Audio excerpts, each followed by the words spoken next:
दोस्तों स्वागत है आपका होम टॉपर्स चैनल पर। दोस्तों ट्रायंगल के इस लेक्चर नंबर 30 में आप बताऊंगा कि किसी भी त्रिभुज में अंतः केंद्र और पर केंद्र के बीच की दूरी कैसे ज्ञात करते हैं।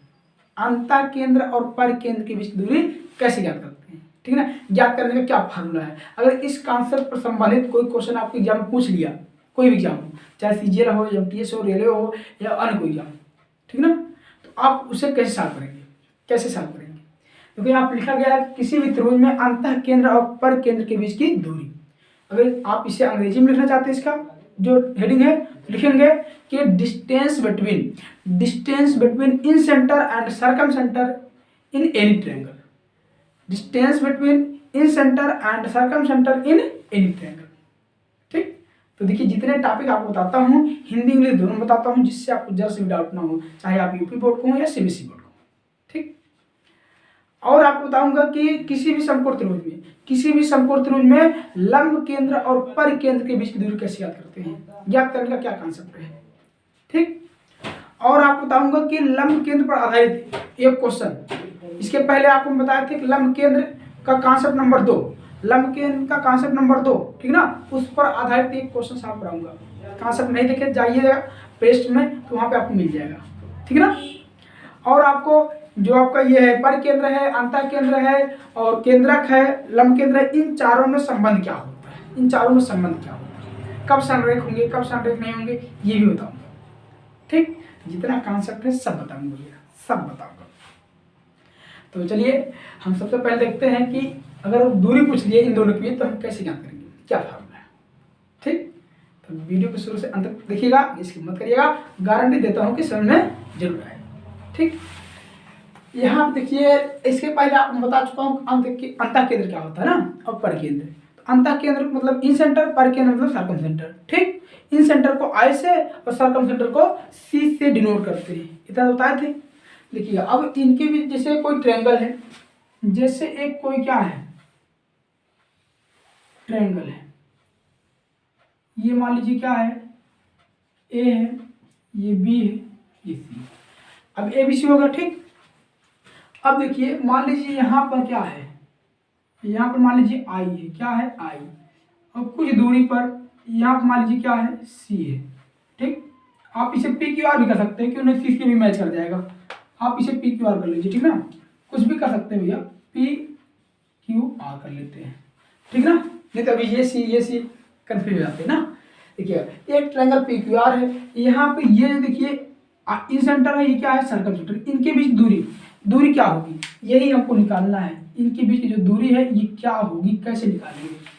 ठीक, फॉर्मूला देखिए, आई और सी लिखेंगे, आई सी बराबर, आई सी मतलब इनके बीच दूरी बराबर, ठीक ना, अंडर रूट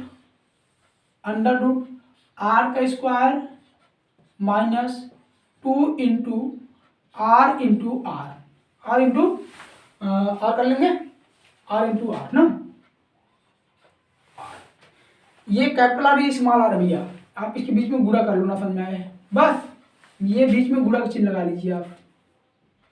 ठीक, ये हो गया आपका क्या सूत्र, सब बता रहा हूं। देखिए यहां पर ले लेंगे आप, जहां कैपिटल आर परिवृत्त की त्रिज्या है, परिवृत्त की त्रिज्या है, तथा स्मॉल आर अंतःवृत्त की त्रिज्या है, अंतःवृत्त की ना यहाँ पे रहेगा, अंतःवृत्त की त्रिज्या है। अंग्रेजी में क्या होगा, अंग्रेजी में बता दें, ये हो जाएगा क्या, देखिए इसे बोलेंगे इन रेडियस, स्मॉल आर बोलेंगे इन रेडियस, इसे बोलेंगे क्या सर्कम रेडियस, क्या बोलेंगे सर्कम रेडियस। ठीक, इन रेडियस सर्कम रेडियस हो गया ना। चलिए अब एक क्वेश्चन ले लेता हूँ, एक क्वेश्चन, कोई क्वेश्चन, ठीक, कोई भी ट्रायंगल हो, बस आपको फॉर्मूला याद रखना है कि I C equal to under root R square minus R into 2 ना। ओके, जैसे एक क्वेश्चन है, ठीक, देखिए एक त्रिभुज है, कहेंगे एक त्रिभुज लिख दें, एक त्रिभुज है, एक त्रिभुज है, एक त्रिभुज है जिनकी भुजाएं, जिनकी भुजाएं, जिनकी भुजाएं 3 सेंटीमीटर, 4 सेंटीमीटर एंड 5 सेंटीमीटर है। तो आईसी बराबर ज्ञात कीजिए। आईसी मतलब क्या, यही कि अंतः केंद्र और परिकेंद्र के बीच की दूरी, ठीक है ना। अब कैसे निकालेंगे, कितना आसान है। देखिए अगर आपको स्मॉल आर कैपिटल आर दिया होता तो आप डायरेक्ट इस सूत्र का यूज करते और आंसर आ जाता, लेकिन यहाँ पे देखिए आर और कैपिटल स्मॉल नहीं दिया है तो हम निकाल लेंगे। कैसे निकालेंगे, इसके पहले आपको बताए हैं, क्या बताए हैं, आप डालेंगे हल में। क्योंकि देखो स्मॉल आर बराबर होता है delta upon yes and capital are होता है कि ए इंटू बी इंटू सी अपान 4 इंटू डेल। देखिएगा त्रिभुज के क्षेत्रफल बटे त्रिभुज का अर्ध परिमाप स्मॉल आर बराबर निकालने का फार्मूला होता है, ये पहले आपको बता चुके हैं। कैपिटल आर बराबर होता है तीनों भुजाओं का गुणनफल बटे 4 गुणे त्रिभुज का क्षेत्रफल। ओके, ये फार्मूला क्लियर है। इस फार्मूले से आप निकाल लीजिए, इस फार्मूले से निकाल लीजिए, ठीक। और नहीं तो देखिए पहले देखिए जब क्वेश्चन देगा ना तो आप पहले चेक करिए कि त्रिभुज समकोण है कि नहीं। अगर समकोण त्रिभुज होगा तो आपको ये लगाने की जरूरत नहीं है, बहुत आसान हो जाएगा लगाना, तब बहुत आसान हो जाएगा लगाना। कहीं कैसे तो मैं बता रहा हूँ कैसे, ठीक ना। देखिएगा अब चेक कर लेते हैं समकोण त्रिभुज है कि नहीं। समकोण त्रिभुज चेक करने के लिए इसके पहले आपको बताते ट्रिपलेट करनी है। ट्रिपलेट आपको जब देख लेंगे तो वहां से आप देखते ही बताएंगे समकोण त्रिभुज है कि नहीं।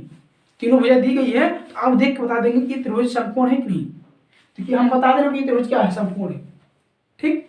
अब समकोण क्या, जब दोनों छोटी भुजाओं का वर्ग को योग, जब दोनों छोटी भुजाओं के वर्गों का योग सबसे बड़ी भुजा के वर्ग के बराबर हो तो त्रिभुज समकोण त्रिभुज होता है।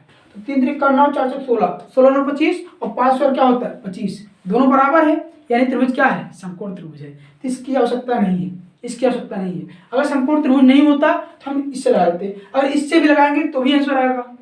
लेकिन कंपटीशन एग्जाम में हमको कम समय में लगाना है ना, जल्दी से लगाना है, तो वहाँ पे हम जब देखेंगे समकोण त्रिभुज है तो यूज कर देंगे। देखिएगा समकोण त्रिभुज में स्मॉल आर बराबर एंड कैपिटल आर बराबर। स्मॉल आर होता है कि P plus H minus P plus B minus S, P plus B minus H upon 2 होता है, इसका होता है h/2 होता है। देखिए आसान है। P क्या है, परपेंडिकुलर लंब है, B क्या है, बेस है, बेस क्या है, बेस आधार, और S क्या है, हाइपोटेनस मतलब कर्ण, क्या कर्ण, ठीक है ना। P क्या है, लंब है, B आधार है, H क्या है, कर्ण है।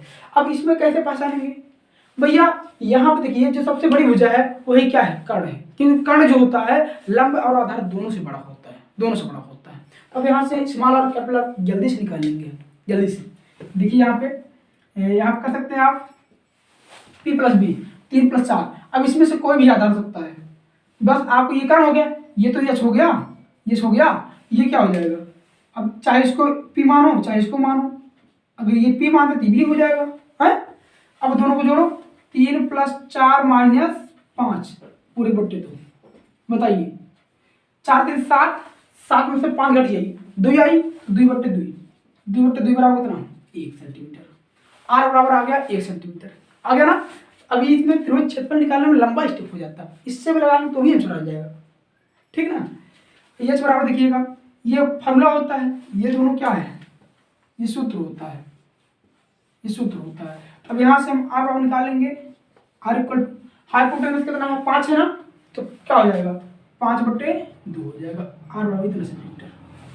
कैपिटल आर स्मॉल आर आ गया, जब कैपिटल आर स्मॉल आर आ गया तो हम दोनों के बीच की दूरी निकाल लेंगे इस फॉर्मूले का यूज करके, ठीक है। तब आई इक्वल टू क्या, पहले बार फॉर्म लिख दूँ ना, तो आप ये चीज के लिए क्योंकि अब R square minus 2 into R. देखिए आपको एग्जाम में ये सब तब नहीं लिखना है, आपको बस से फटाफट कैलकुलेशन करके आंसर लिख देना बस, क्योंकि एग्जाम में आपसे आंसर मतलब होता है, स्टेप टू स्टेप नहीं, ठीक ना। तो अब देखिए यहाँ पे वैल्यू रख दो, वैल्यू रखिए आर, आर बराबर कितना है 5/2, 5/2 का होल स्क्वायर माइनस माइनस, देखिए ध्यान से 2 गुणे 5/2 गुणे 1 गुणे 1। अब बताइए ये 2 से ये 2 कट गया कि नहीं, ये सब सॉल्व करना आना चाहिए आपको, कैलकुलेशन आना चाहिए, ठीक ना। सॉल्व कर दीजिए, तो 5 बचे 25, 2 दूनी 4 हो जाएगा 25/4 माइनस 2 कट गया, 5 के 5, 5 के 5, देख रहे हैं ना। अब कैसे सॉल्व करेंगे इसे, हो जाएगा देखो 4 5 20 हो जाएगा 25 माइनस 20 पूरे बट्टे 4, पूरे बट्टे 4, दिख रहा है ना। अब 25 में से 20 घट जाएगा तो 5 आ जाएगा, 5/4, ठीक है। अब देखिए यहाँ पे जो 4 है, 4 2 का वर्ग होता है, जिसका वर्ग हो तो वो बाहर आ जाएगा, लिखेंगे √5/2 सेंटीमीटर, ये आ गया आंसर, IC बराबर IC, ठीक ना। दिस इंप्लाइज दे रहे हैं, ये आपका आंसर आ गया IC को टी। ये बताइए लगा लेंगे कि नहीं आप लोग, दिख रहा है यहाँ पे, देख लो क्या, ठीक दिख रहा है ना, दिख रहा है, तो इसे नोट करिए आराम से। अगर इसका भी यूज करते हैं तो भी आता है। अब इसका यूज कर बता दें, देखिए ये आपका फर्स्ट मेथड हो गया, मान लीजिए। अब इसको चाहे जिस भी लगाइए भैया, चाहे इससे लगाइए, आर कमांड निकालने के बाद आपको लास्ट में यही यूज करना पड़ेगा, यही यूज करना पड़ेगा। तो आप क्या करेंगे, सिर्फ लिख दीजिए इक्वल टू 1/2। जब त्रिभुज समकोण त्रिभुज होता है तो उसका क्षेत्रफल होता है 1/2 आधार गुण ऊंचाई, तो 1/2 आधार गुण ऊंचाई 3 गुणे 4, देखिएगा इसे काट दीजिए आप, 2 बार गया 3 दूनी 6 सेंटीमीटर आ गया, ठीक ना। और जो यश होता है तीनों भुजाओं का योग बट्टे 2 अर्ध बनेगा, तो 3 + 4 + 5 पूरे बट्टे 2 ना, ये यश है भैया, ये यश है, ठीक ना, यश। 5 4 9 3 12, 12/2 बराबर कम 6, देखो 6 आ गया, ये 6 सेंटीमीटर हो गया। तो आर बराबर क्या, आर बराबर इसका यूज करो 6/6 बराबर 1 आ गया, कितना आ गया 1, देख रहे हैं ना। और यहाँ से देखिए आर बराबर क्या, तीनों को गुणनफल 3 गुणे 4 गुणे 5 पूरे बटे 4 गुणे क्षेत्रफल, क्षेत्रफल कितना है 6 है, 4 से 4 कट गया, और देखिए 3 के 3 3 दूनी 6, आर बराबर कितना आ गया 5/2। अब यहाँ से निकालने में आपको लंबा स्टेप हो जाएगा, लेकिन जब त्रिभुज समकोण त्रिभुज नहीं होगा तो आपको यही यूज करना पड़ेगा, समझ नहीं, ओके। तो इसका आप जस्ट स्क्रीनशॉट लीजिए, जस्ट इसका स्क्रीनशॉट लीजिए। अगर वीडियो आपको समझ में आ रहा हो ये चैनल, ठीक ना, अगर ये आपको वीडियो समझ में आ रहा हो तो चैनल को सब्सक्राइब कीजिएगा जरूर, भूलिएगा मत। तो इसे नोट करिए। इसके बाद आपको बताऊंगा कि समकोण त्रिभुज में लंब केंद्र और परिकेंद्र के बीच की दूरी कैसे ज्ञात करते हैं, जस्ट इसको नोट करिए पहले, आप नोट कर लिए। चलिए अब आपको इस वीडियो में बताऊंगा कि समकोण त्रिभुज में लंब केंद्र और परिकेंद्र के बीच की दूरी कैसे ज्ञात करते हैं, ज्ञात करने का क्या फार्मूला है। अब आपको इस वीडियो में बताऊंगा कि समकोण त्रिभुज में लंब केंद्र और परिकेंद्र के बीच की दूरी कैसे ज्ञात करते हैं, ज्ञात करने का क्या फार्मूला है। बहुत ही आसान फार्मूला है, ठीक ना। इसके पहले आपको बताए हैं कि अंतः केंद्र और परिकेंद्र के बीच की दूरी किसी भी त्रिभुज में, ठीक ना। तो चलिए देखिए, अब लंब केंद्र बोलते हैं क्या, आर्थो सेंटर बोलते हैं, परिकेंद्र बोलते हैं सर्कम सेंटर। अंग्रेजी में जो लिखेंगे हेडिंग का नाम लिखेंगे distance between ortho centre and circum centre in right angle triangle, in right angle triangle. जब भी क्वेश्चन पूछेगा इनके बीच दूरी तो ट्रायंगल राइट एंगल ट्रायंगल ही देगा, ठीक ना, टेंशन मत लीजिए, ठीक। तो देखिए जैसे कोई ट्रायंगल है, जैसे कोई ट्रायंगल है, और ट्रायंगल कैसा है, राइट एंगल ट्रायंगल है, राइट एंगल ट्रायंगल तो समकोण त्रिभुज, ठीक ना। ये मान लीजिए क्या है, ए है, बी है, सी है, ध्यान दीजिएगा। अब जानते हैं कि समकोण त्रिभुज में, समकोण त्रिभुज में जो परिकेंद्र होता है समकोण वाले बिंदु पर होता है कि नहीं, और परिकेंद्र को हम क्या करते हैं, सी से प्रदर्शित करते हैं, किससे, सी से, सी से। अब देखिए ये भी सी मैच कर गया, तो इसलिए इसको पी क्यू आर कर लो, पी क्यू आर कर लो, तब समझ आएगा, ठीक ना। पी क्यू आर कर लीजिए, आर। समकोण त्रिभुज में जो परिकेंद्र होता है 90 अंश के जहां बिंदु होता है, 90 अंश जहां बनता है वहीं पर होता है, ठीक। और समकोण त्रिभुज में जो लंब केंद्र होता है वह कर्ण के मध्य बिंदु पर स्थित होता है कि नहीं? कर्ण के मध्य बिंदु पर, यानी यहाँ, यानी इसका जो मध्य बिंदु होगा यहाँ आप मान लीजिए मध्य बिंदु है, ये यहाँ क्या हो जाएगा? लंब केंद्र हो जाएगा। लंब केंद्र मतलब ओ, क्या? ओ। यहाँ क्या हो गया? ओ हो गया। अब इनके बीच दूरी मतलब ये, यही क्या करना हमको, यही निकालना है कि कितना सेंटीमीटर है ये, ठीक। इंटरोगेटिव चिन्ह बना दें और सही से देखिए, बस ये निकालना है। आपको निकालना है कि ओ से सी की बीच दूरी, ये क्या हो गया? देखिए पर केंद्र हो गया, ये क्या हो गया? लंब केंद्र हो गया। इनके बीच दूरी निकालना है। तो आपको बताए थे जो यहाँ से यहाँ तक दूरी होती है लंब केंद्र में, वह कर्ण के आधे के बराबर होता है, यानी ये तीनों भुजाएं बराबर होती हैं, ठीक। अर्थात यदि कर्ण हमको पता हो, उसी का आधा कर दें तो हमको क्या इनके बीच दूरी मिल जाएगी। यही तो। अरे भैया आप बताए थे कि समकोण त्रिभुज में, राइट एंगल ट्रायंगल में पर केंद्र जो होता है 90 अंश जहां बनता है उसी बिंदु पर होता है, ठीक।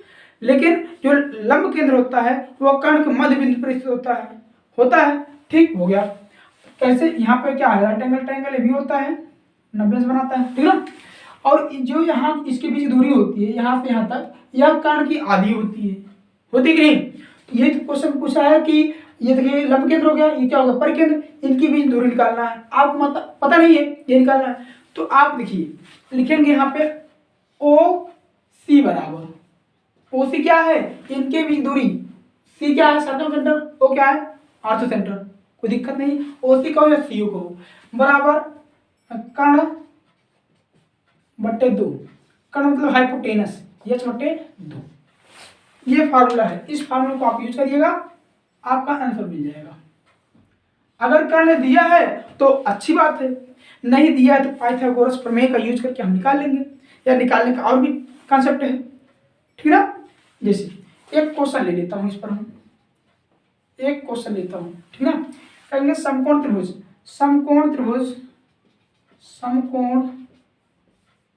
त्रिभुज एक्स वाई जेड में, एक्स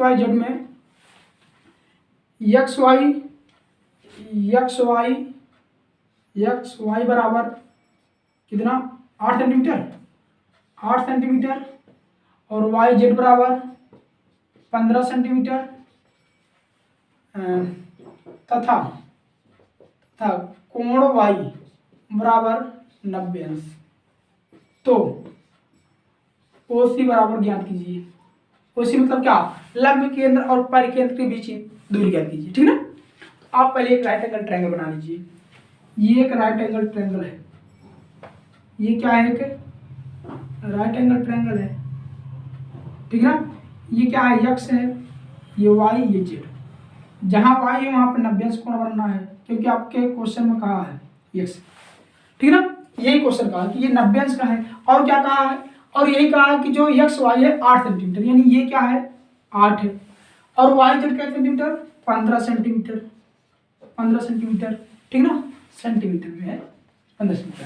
कह रहा है कि ओ सी, बताइए ओ यहीं पे होगा, यहाँ पे क्या है? ओ है, ओ नहीं सी, यहाँ पे सी है, और वो यहाँ पे होगा, यहाँ पे। तो अब इसको जब मिलाएंगे आप ऐसे ऐसे ऐसे, यानी यही तो आपको ज्ञात करना है, ये तो ज्ञात करना है। ये क्या है? ओ है, और यहाँ पे क्या है? यहाँ पे सी है। भाई सी मतलब सर्कम सेंटर, परिकेंद्र, और यहाँ ओ मतलब आर्थो सेंटर मतलब लंब केंद्र, ठीक। ये क्या करना है? यहाँ पे देख रहे हैं आपको जो कर्ण है, कर्ण तो है नहीं, हाँ, ये निकालेंगे। अब कर्ण कैसे पता करते हैं? तो 90 अंश के सामने वाली भुजा जो होती है वही कर्ण होती है, 90 अंश के सामने वाली भुजा कर्ण होती है। तो आपको कर्ण नहीं पता है तो पाइथागोरस प्रमेय का यूज करके लगा लेंगे, ठीक ना। देखिए यहाँ लिखेंगे हम क्या हल में, सॉल्यूशन क्या लिखेंगे? सॉल्यूशन वहां मिलिएगा पाइथागोरस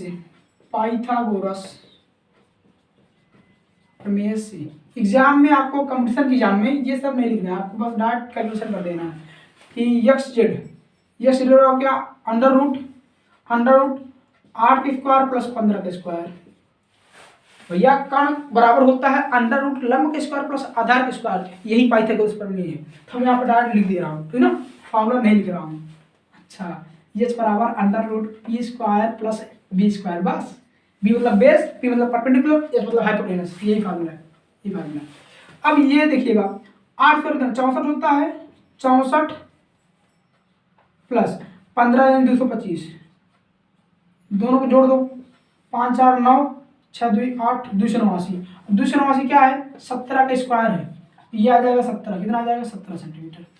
ये आपको पूरा कितना हो गया 17, कण आपको मिल गया, कण मिल गया तो आसान हो गया, कहेंगे तब ओसी बराबर 17/2, यानी भाग करेंगे तो 8 दूनी 5 सेंटीमीटर, ये आंसर आ गया। बताइए आसान है कि नहीं, आसान है। अगर कर्ण देता बस उसी का आधा कर देंगे, लेकिन नहीं दिया तो पाइथागोरस प्रमेय से यूज करके लगा देंगे, ठीक, नहीं दिया तो पाइथागोरस प्रमेय का यूज करेंगे और लगा देंगे। तो बताइए समझ आ गई आपको, ठीक, तो इसे नोट करिए। इसके बाद आपको बताऊंगा कि लंब केंद्र पर जो कॉन्सेप्ट नंबर 2 बताए थे, ठीक ना, उस पर एक क्वेश्चन आपको हम बताएंगे, ठीक। इसके बाद पर केंद्र, अंतः केंद्र और क्या लंब केंद्र, केंद्रक, इन चारों में क्या संबंध है इसको बताऊंगा। बहुत इंपॉर्टेंट कॉन्सेप्ट है ये सब, ठीक ना, इसे नोट करिए आप। चलिए नोट कर लिए। तो अब आपको बताऊंगा कि लंब केंद्र पर आधारित मोस्ट इंपॉर्टेंट प्रश्न। देखिए ये प्रश्न बहुत ज्यादा पूछा जाता है, ये प्रश्न आपके एग्जाम में बहुत ज्यादा पूछा जाता है। देखिए हेडिंग क्या डाले हैं कि लंब केंद्र पर आधारित महत्वपूर्ण प्रश्न, इसको अंग्रेजी में क्या लिखेंगे कि most important question, most important question on the basis of orthocentre, most important question on the basis of orthocentre, ठीक ना। ये क्वेश्चन क्या है, कारण ट्रायंगल एबीसी में, त्रिभुज एबीसी में ओडी बराबर 4 सेंटीमीटर, ओए बराबर 6 सेंटीमीटर, ओबी बराबर 18 सेंटीमीटर और ओई बराबर ज्ञात कीजिए। तो ओई बराबर ज्ञात कीजिए, मतलब दिया क्या है, देखिए दिया है कि ओडी 4 सेंटीमीटर, ओ से डी यहाँ से यहाँ तक, यहाँ से यहाँ तक जो ऊंचाई है ये दिया है 4 और ओ ए, ओ से ओ ये देखिए, और ये जो ये ऊंचाई है, ठीक ना, ये ऊंचाई ये वाली ये दिया है आपको में कितना 6, कितना दिया है 6, और ओ भी 18 है, ओ भी कितना है 18, यहाँ से यहाँ तक, यहाँ से यहाँ तक 18 है, ये ज्ञात करना है, यह ज्ञात करना है, ठीक ना, ओई ज्ञात करना है। तो कैसे ज्ञात करेंगे भैया, जो ओ है ओ क्या है आर्थो सेंटर है, आर्थो सेंटर है। कैसे, देखिए हम आपको बताए थे किसी त्रिभुज में, त्रिभुज के तीनों लंब जिस बिंदु पर मिलते हैं उसे ही आर्थो सेंटर कहते हैं, लंब केंद्र कहते हैं। तो अब यहाँ पे आपको क्वेश्चन जो देगा 2 लंब केंद्र दिया है, दोनों एक दूसरे को काटे हैं, तो ये क्या हो गया आर्थो सेंटर हो गया, ठीक है ना। यहाँ से इसको नहीं मिला है, क्वेश्चन इसको बनाना था इसलिए, ठीक। अब कैसे याद करेंगे, तो इस कंडीशन में आपको हम जो प्रॉपर्टी लिखवाए थे, प्रॉपर्टी ऑफ आर्थो सेंटर, वहाँ पे प्रॉपर्टी नंबर 2 दूसरी जो था, दूसरी प्रॉपर्टी आप लिखवाए थे।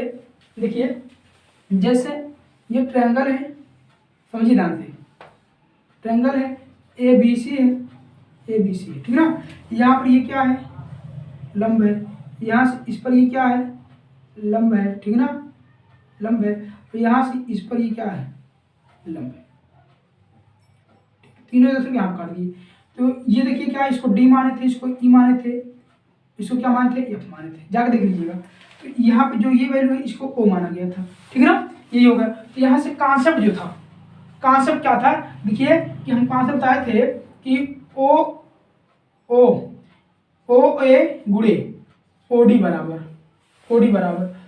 ओ बी गुड़े ओ ई बराबर, ठीक ना, ओ सी गुड़े ओ एफ, ये कॉन्सेप्ट बताए थे, देख रहे हैं ना। तो यहाँ पे अब यही कॉन्सेप्ट यूज करके हम लगा देंगे बहुत आसानी से। तो यहाँ बताइए क्या लिखेंगे आप, कहेंगे चूंकि क्या जब हल में लिखेंगे, चूंकि ओ बी गुड़े ओ ई बराबर ओ ए गुड़े ओ डी, ये फॉर्मूला होता है, ठीक है ना। कॉन्सेप्ट यहाँ से जाकर देखेंगे, जब यहाँ पढ़ाए थे आपको लंब केंद्र आर्थो सेंटर, वहाँ पर बताए थे, ठीक है ना। तो ये देखिए क्या हो जाएगा, ये यहाँ से वैल्यू रख देंगे, वैल्यू रखेंगे ओ बी कितना है 18 है, गुड़े ओ ई कितना है, ओ ई याद करना है आपको, बराबर ओ ई कितना है ओ ए 6 है, ओ डी कितना है 4 है कि नहीं। आप बताइए क्या करेंगे। अब जो है यहाँ से ओ ई बराबर हो जाएगा 6 गुणे 4 बटे 18, ये 18 गुणे के रूप में है, नीचे आ जाएगा। कैलकुलेशन आता होगा आपको। 6 18, 6 के 6 6 18 हुआ कि नहीं। अब देखिए यहाँ से ओ ई बराबर आ गया 4/3, यही क्या हो गया आंसर हो गया, आंसर हो गया। आपको अगर उत्तर की जांच करना है तो यहाँ पर रख के चेक कर लीजिए, दोनों का आंसर बराबर आएगा।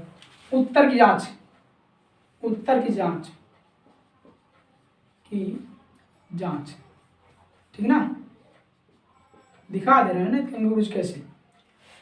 यहाँ पे ओ भी 18 है, 18 गुणे 4/3 बराबर 6 गुणे 4, तो 3 के 3, 3 6 18, 6 चौके 24, 24 बराबर 24। मतलब दोनों इक्वल आया कि नहीं आया, यानी आंसर सही है।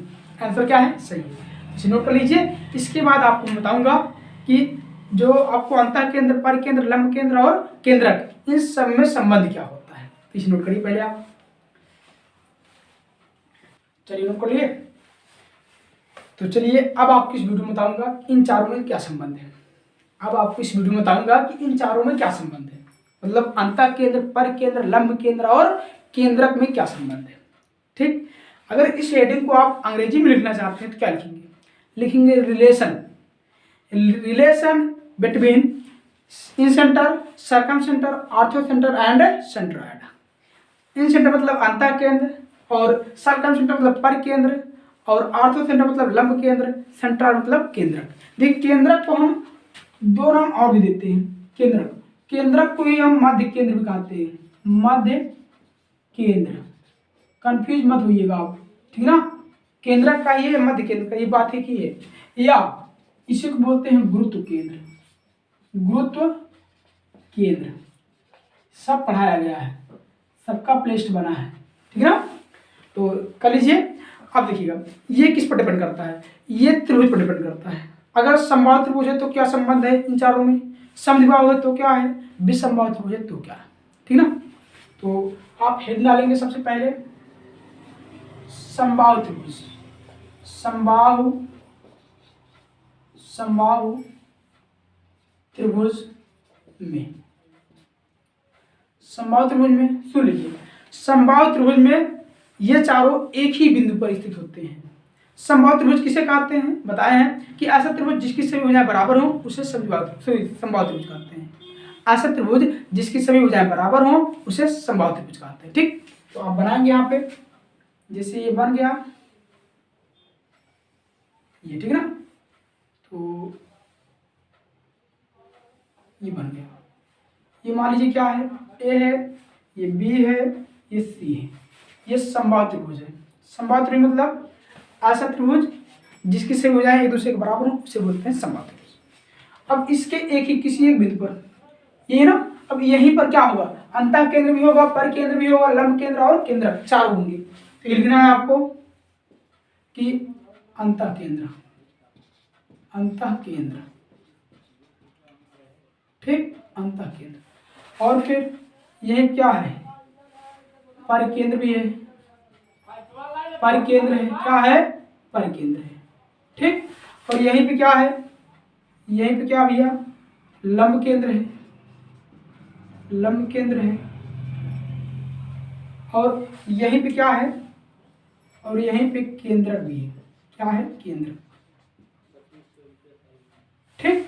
देखिए इसका आप नोटेशन देख लीजिए, अंतः केंद्र को हम आई से डिनोट करते हैं, और परिकेंद्र को सी से, लंब केंद्र को ओ से, और केंद्रक को जी से, कभी कभी यस से भी करते हैं।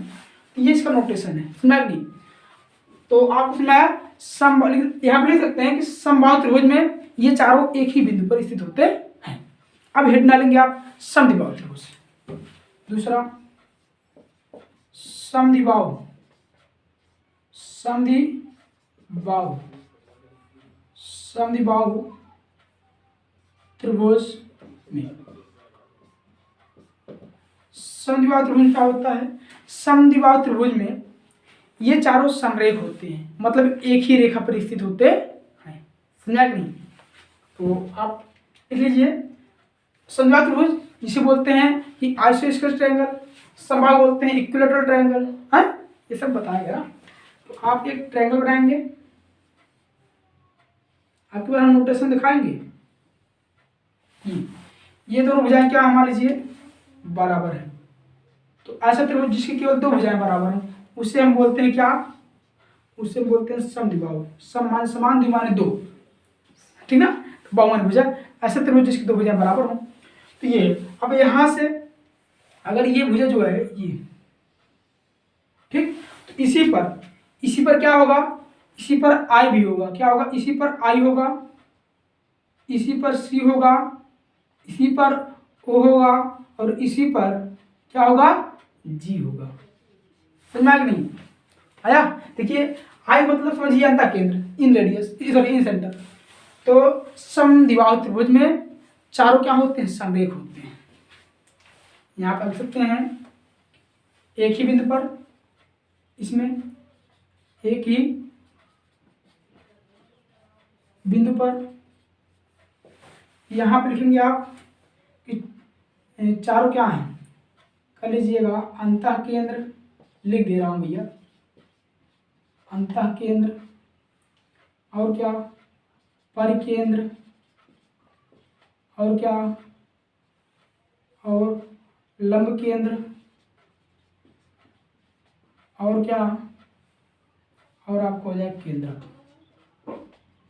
ठीक, केंद्र।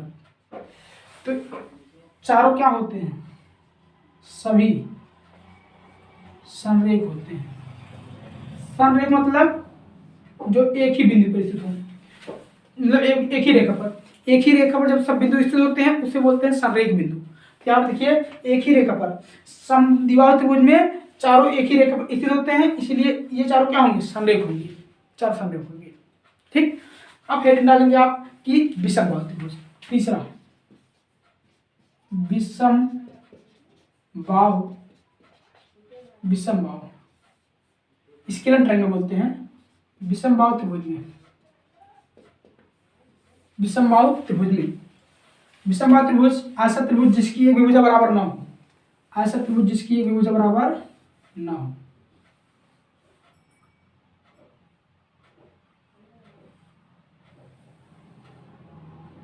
ठीक। ये ए है, ये बी है, ये सी है। सुना नहीं आपको? अब देखिएगा जैसे यहाँ पे ये रेखा है, ये रेखा है, तो सुनिए विषमबाहु त्रिभुज में परिकेंद्र, लंब केंद्र और केंद्रक संरेख होते हैं, लेकिन अंतः केंद्र नहीं होता है, ठीक। तो यहाँ पे आप कर लेंगे अंतः केंद्र, मान लीजिए कहाँ पे है, यहाँ पे है, यहाँ पे अंतः केंद्र है, ठीक। तो यहाँ पे है क्या, सी है, यहाँ क्या है, ओ है, यहाँ मान लीजिए क्या है, जी है। सुना कि नहीं? तो ये तीनों क्या होंगे, संरेख होंगे, क्या होंगे, संरेख, तीनों संरेख, क्योंकि तीनों संरेख हैं। विषमबाहु त्रिभुज में परिकेंद्र, लंब केंद्र और केंद्रक संरेख होता है, कोलिनियर जिसे बोलते हैं ना, कोलिनियर। तो और कोलिनियर इसे बोलते हैं। और जो आई होता है अंतः केंद्र, ये संरेख नहीं होता, ये इस रेखा पर स्थित नहीं होता विषमबाहु त्रिभुज में। तो ये कॉन्सेप्ट था इन चारों में संबंध। एक कॉन्सेप्ट और आपको बताए थे, एक कॉन्सेप्ट सुन लीजिए कि समद्विबाहु त्रिभुज में, ये बता चुके हैं, एक बार फिर देख लीजिए आप। जिसे समद्विबाहु त्रिभुज है ना, समद्विबाहु त्रिभुज है, ठीक, जो समद्विबाहु त्रिभुज यहाँ बना दें, ये समद्विबाहु त्रिभुज है, ये भुजा बराबर है, और ये इस पर क्या है, कोणार्धक है, कोणार्धक है। तो ये ए मान लो, ये बी है, ये सी है, ये बी। तो जो ये भुजा होगी ना, जो ये भुजा होगा यही क्या होगा, कोणार्धक होगा, कोणार्धक होगा, बताए ना, लेकिन फिर से देख लीजिए, कोणार्धक है, और यही क्या है, इसी को हम बोलेंगे कोणार्धक या कोण समद्विभाजक। बात देखिए, इसे बोलेंगे हम लंब समद्विभाजक, लंब समद्विभाजक, भाजक, इसी को बोल सकते हैं हम लंब, यही माध्यिका भी होती है, इसी को हम लंब भी बोल सकते हैं और इसी को हम बोल सकते हैं क्या, माध्यिका, मीडियन, ठीक ना। Angle bisector, perpendicular bisector, perpendicular and median, इस कंडीशन में समद्विबाहु त्रिभुज में यदि ये क्या है, कोणार्धक है, यही चारों ही हो सकता है, ठीक। इसको नोट कर लीजिए, एक बार रिवाइज करते हैं, सुनिए। समबाहु त्रिभुज में, समबाहु त्रिभुज में चारों एक ही बिंदु पर स्थित होते हैं, चारों मतलब जो लिखा गया है, ठीक ना। और समद्विबाहु त्रिभुज में चारों संरेख होते हैं, अर्थात एक ही रेखा पर स्थित होते हैं। लेकिन विषमबाहु त्रिभुज में केवल 3 संरेख होते हैं, अंतः केंद्र एक ही रेखा पर स्थित नहीं होता है, ठीक। और चौथा कॉन्सेप्ट ये था, इसको नोट कर लीजिए। इसके बाद आप बताऊंगा मैं कि पर केंद्र, लंब केंद्र और केंद्रक में क्या संबंध है, अंतः केंद्र नहीं, ठीक ना। उसमें ये तीनों में क्या संबंध है, इसे नोट करिए पहले आप, नोट कर लिए। चलिए अब आपको इस वीडियो में बताऊंगा कि इनमें क्या संबंध है। अब आपको बताऊंगा कि इन तीनों में क्या संबंध है, अर्थात पर केंद्र, लंब केंद्र और केंद्रक में क्या संबंध है। इसके पहले आपको हम अंतः केंद्र में बताए थे कि अंतः केंद्र, पर केंद्र, लंब केंद्र और केंद्रक में क्या संबंध है। अब बताएंगे इन तीनों में क्या संबंध है। सुनिए, कॉन्सेप्ट बहुत ही इंपॉर्टेंट है, बहुत इंपॉर्टेंट है। तो पर केंद्र को बोलते हैं क्या, सरकम सेंटर, लंब केंद्र को ऑर्थो सेंटर और इसको बोलते हैं सेंट्रॉइड। बार बार इसलिए बताता हूँ जिससे आपको याद हो जाए। इसे अंग्रेजी में क्या लिखेंगे, relation, relation in circumcentre, orthocentre and centroid. देखिए केंद्रक का 2 नाम और भी है, मध्य केंद्र और गुरुत्व केंद्र, तो कंफ्यूज मत होइएगा, ठीक ना। इन तीनों पे कोई भी आ सकता है। तो जैसे पहले आप डालेंगे कॉन्सेप्ट, देखिए ध्यान से, एक लाइन है, यहाँ क्या है, ओ है, ओ मतलब लंब केंद्र, क्या, लंब केंद्र। ऑर्थो सेंटर मतलब लंब केंद्र होता है।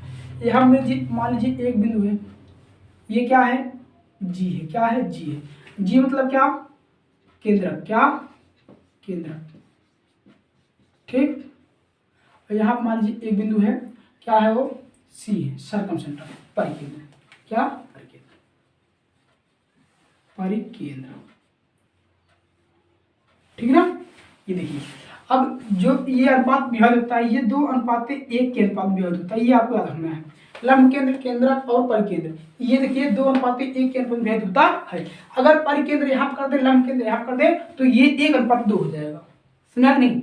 अगर केंद्रक यहाँ हो जाए, मतलब यही कर लीजिए, इस टाइप का, यही अगर यहाँ क्या है, लीजिएगा, अगर सी यहाँ पे आ जाए, जी यहाँ पे हो और ओ यहाँ पे, तो जो अनुपात होगा 1:2 हो जाएगा। ये बता रहा हूँ आपको, ये चीज अगर ये यहाँ पे हो जाए, ये यहाँ पे जाए, तो जो 2:1 है वो 1:2 हो जाएगा। अभी आपको कब समझ आया होगा। ये क्या होता है, समकोण त्रिभुज में इस कंडीशन होता है। कहाँ पे, समकोण लिख सकते हैं आप, समकोण त्रिभुज में, राइट एंगल ट्रायंगल। समकोण त्रिभुज क्या होता है, जिसका एक कोण क्या हो, 90 हो। जैसे देखिए ये क्या है, एक समकोण त्रिभुज है, ठीक। ये मान अब यहाँ हो गया। समकोण त्रिभुज में आप जानते हैं लंब केंद्र कहाँ पे होता है, जहाँ पे 90 बनता है। ये क्या हो गया, ओ हो गया, क्या हो गया, ओ हो गया, लंब केंद्र मतलब क्या, लंब केंद्र, ठीक। अभी इस पर क्वेश्चन कराऊंगा। और जो परिकेंद्र होता है, लंब केंद्र के मध्य बिंदु पर होता है, यहाँ पे, यहाँ क्या है, सी है, यानी परिकेंद्र है, ठीक है। तो जब इसको यहाँ पे मिलाएंगे इससे ध्यान से मिलिएगा, मिल गया ना ये, तो इन्हीं के बीच क्या होगा, केंद्रक भी होगा कहीं पे। तो आप जानते हैं कि केंद्रक शीर्ष से 2:1 के अनुपात में विभाजित होता है। तो यहाँ पे मान लीजिए क्या है, यहाँ मान लीजिए क्या, जी है, क्या, जी केंद्रक, क्या, केंद्रक। तो जो ये अनुपात होगा 2:1 के अनुपात में विभाजित होगा, 2:1 के अनुपात में, यानी लंब केंद्र से 2 अनुपात में और केंद्र से 1 अनुपात में, समझ आया नहीं यहाँ से। तो ये क्या है, केंद्रक, क्या है, केंद्रक। यही कॉन्सेप्ट है। इस कंडीशन में इस पर क्वेश्चन कैसे देगा आपको बता रहा हूँ, क्वेश्चन हम लिख दे रहा हूँ, पहले आप इसका स्क्रीनशॉट ले लीजिए।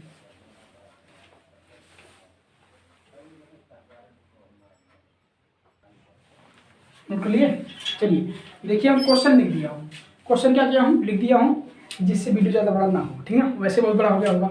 ठीक, तो देखिए कहा क्वेश्चन में, किसी त्रिभुज में लंब केंद्र और परिकेंद्र के बीच की दूरी 21 सेंटीमीटर है, तो लंब केंद्र और केंद्र के बीच दूरी ज्ञात कीजिए। कितना अच्छा क्वेश्चन है। तो यहाँ बताइए आप, लंब केंद्र यहाँ पे है, परिकेंद्र यहाँ पे है, इनके बीच दूरी दिया है, इनके बीच दूरी क्या है, 21 सेंटीमीटर है कि नहीं, यहाँ पे दिया देखो 21 सेंटीमीटर। ठीक, बताओ अगर ये क्या है, यहाँ से यहाँ तक 2 अनुपात है, यहाँ से यहाँ तक 1 अनुपात है, टोटल कितना अनुपात हुआ यहाँ से यहाँ तक, बताइए 3 अनुपात हुआ कि नहीं, 3 अनुपात हो गया, टोटल कितना हुआ, 3 अनुपात हुआ। अब बताइए 3 अनुपात बराबर कितना, 21 सेंटीमीटर। अरे भैया यहाँ कर सकते हैं आप हल में कि 3 अनुपात बराबर 21 सेंटीमीटर, तो 1 अनुपात बराबर क्या हो जाएगा, 21/3 बराबर 7 सेंटीमीटर। सुनना कि नहीं, आ गया। अरे यही चीज है, क्वेश्चन यहाँ पे उठा दे दिया, ये क्या कर दिया, 21 कर दिया, तो भाग करेंगे यहाँ 1 सेंटीमीटर बराबर कितना, 7 सेंटीमीटर आ गया, 1 रेशियो बराबर 7 सेंटीमीटर। अब यहाँ से पूछा क्या है, लंब केंद्र और केंद्रक, लंब केंद्र और केंद्रक, यहाँ से यहाँ तक कितना अनुपात है, 2 अनुपात है, ये कितना है, 1 है ना, यहाँ से यहाँ तक ये तो है, ये तो। अब अगर इनके बीच दूरी पूछा तो हम 2 से गुणा कर देंगे, अगर केंद्रक और परिकेंद्र के बीच दूरी पूछता तो वही आंसर हो जाता जो 1 अनुपात का मान आया है, ठीक है ना। तो यहाँ पे देखेंगे तब 2 अनुपात बराबर 2 × 7 बराबर 14 सेंटीमीटर, यहाँ पर लिख दीजिए बराबर 14 सेंटीमीटर, ये हो गया आंसर, ठीक ना। क्योंकि देखिए यहाँ से यहाँ तक कितना अनुपात है, 2 अनुपात है। ये क्वेश्चन था, बहुत अच्छा क्वेश्चन है, इसको नोट कर लीजिए। हाँ, अगर वीडियो आपको अच्छा लगा हो तो चैनल को सब्सक्राइब कीजिएगा, वीडियो को लाइक कीजिएगा, शेयर कीजिएगा और कमेंट बॉक्स में कमेंट करना मत भूलिएगा। ठीक, thanks for watching my videos.